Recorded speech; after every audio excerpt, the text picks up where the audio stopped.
எங்கேருந்து வரீங்க நீங்கள்? நான் கேரளாவில் வருது. கேரளாவிலேருந்து எப்படி வரீங்க? கேரளான்னு கோயம்புத்தூர் பஸ்ஸு. அங்கேருந்து லிஃப்ட் பண்ணி சென்னை. சரி, எப்படி நடந்தே வர்றீங்களா? கொஞ்சம் தூரம் நடக்கும், கொஞ்சம் லிஃப்ட் பண்ணும். அப்படி இப்படி. ஏன் இவ்வளோ தூரம் கஷ்டப்பட்டு நடந்து வரீங்க? என்ன இதனால்? இளைய தளபதி ரொம்ப பிடிக்குமா உங்களுக்கு? உயிர். சரி சரி, ஓகே. கேரளா எங்கேருந்து வரீங்க? கேலிக்கட். ஓகே. எப்போ தளபதியை மீட் பண்ணுறதுக்கு ஏதாவது ஆப்பர்ச்சுனிட்டி இருக்கா? ஏதாவது பேசியிருக்காங்களா யாராவது? அது அந்த பார்ட்டிக்காரங்க பேசியிருக்கு. வந்துட்டு மீட் பண்ணேன். ஓகே, தளபதிக்கு நியூஸ் போயிருக்குமா?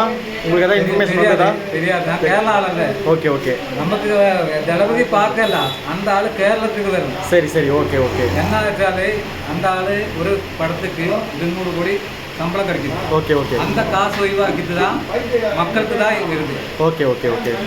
இந்த மாதிரி ஆள் தான் கட்சிக்கு வரும். சரி, ஓகே. கேரளத்தில் எப்படி இருக்கு மக்களோட வரவேற்புலாம் எப்படி இருக்கு?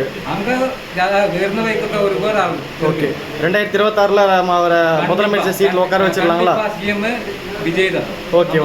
உங்கள் ஆதரவு எல்லாருக்கும் கண்டிப்பாக எல்லாரும் இருக்கணும். ஓகேங்களா, ரொம்ப நன்றி. தளபதி அவர்களை வந்து நம்ம 2026 ஜெயிக்க வைக்கிறது நம்மளோட முழு பொறுப்பு. ஓகேங்களா, அதுக்கு தான் நான் அங்கேருந்து இங்கே வந்து துவைனா இங்கே என்ன வேணும், நம்ம கேரளா ஆள் இங்கே வரும். சரி, ஓகே. விஜய்க்கா. சரி. அப்போ இப்படி இருக்க போவான்னு நம்ம கேரளா ஒருபாடு ஆளுக்காரு. ஓகே. கண்டிப்பாக சிஎம் கண்டிப்பாக வந்து நம்ம அவரை ஜெயிக்க வைக்கணும். தமிழக வெற்றி கழகம் காசுக்காக வருதில்ல, மக்களுக்கு தான் வருது. ஓகே. இது எல்லா மக்களுக்கும் தெரியும். ஓகேங்களா, அடிப்படை வசதி வந்து எதுவும் நடக்கலை. ஓகே, மக்களோட வாழ்க்கையில் வந்து இதுக்கப்புறம் ஒரு புதிய மாற்றம் வரப்போகுது 2026 ஸோ அதுக்காக நம்ம வந்து கடுமையாக உழைச்சி தளபதியை வந்து முதலமைச்சர் மாற்றம் இல்லை, கேரளாலும் வரணும். இந்த கண்டிப்பாக நம்ம எல்லாரும் வந்து உழைச்சி தளபதியை உட்கார வைக்கலாம். ஓகேங்களா, தமிழக வெற்றி கழகம் வாழ்க! தமிழக வெற்றி கழகம் வாழ்க!